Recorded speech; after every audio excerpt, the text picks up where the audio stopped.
the ground and gave Lin Chong a devilish grin. Tall, slender, and with a face an artist would invent, Lu Junyi had the same self-possession here, shining with sweat, as she would overseeing one of her intellectual salons. She kept Lin Chong's eye and made a motion across the courtyard, as if to ask about the woman she had brought with her today. Lin Chong only nodded her back to work. They might be old friends, training under Zhou Tong together back when they were both barely 19, but that was no excuse for inattention during class. Lu Junyi gave a good-natured sigh and reached out a hand to help her opponent up. Lin Chong did need to see how the new participant was faring, however. She'd heard some grunting and swearing from that corner that did not presage well. She turned and circled in that direction. When Lu Junyi had introduced Lu Da before the class began, Lin Chong had not exactly been surprised. Despite her social status, Lu Junyi somehow managed to meet a wide diversity of people. And Lu Da was an eclectic patchwork of the human condition all by herself. The sides of her head were shaved in the tradition of a monk of the Fa, but the ink characters of a criminal tattoo marched down her cheek, and her mannerisms were as far from a monk as could be imagined.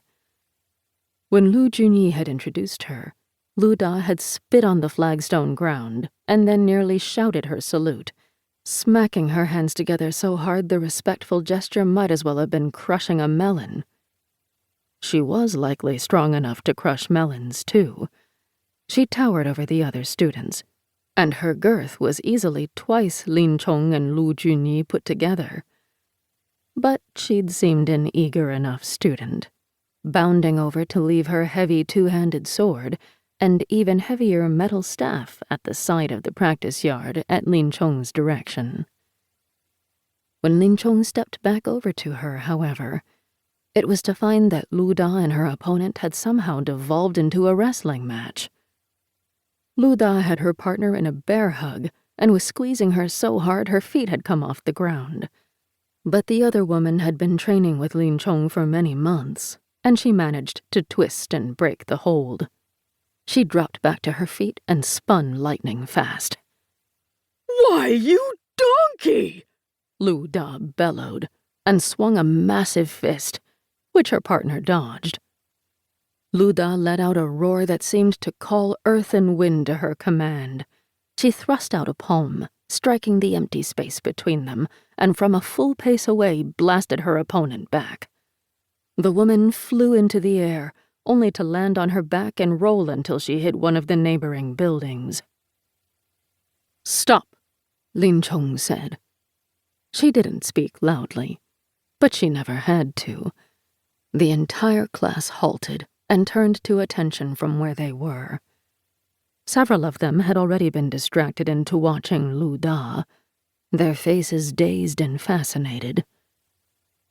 "Attention," Lin Chong said. The class drew their feet together and stood straight, hands behind their backs. Lu Da looked around and then clumsily imitated them. "You are uninjured?" Lin Chong asked the woman who had hit the ground. She scrambled back to her feet. "Yes, Master Instructor." Lin Chong turned to address Lu Da. "You have a god's tooth." Lu Da had the grace to flush red across her broad face. "I do, Master Instructor." "Show me." Lu Da pawed at her loose collar.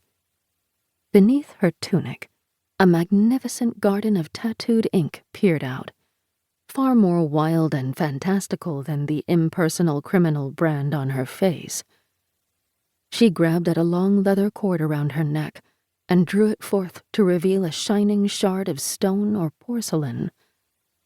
The piece hung from the leather, smooth with age and deceptively inert, and drawing every eye in the class. Lin Chong raised her voice to the class again. "Who here considers themselves a philosopher?" About a third of the class lifted a hand. Lin Chong shook her head slightly. "I don't mean you tell your children to follow the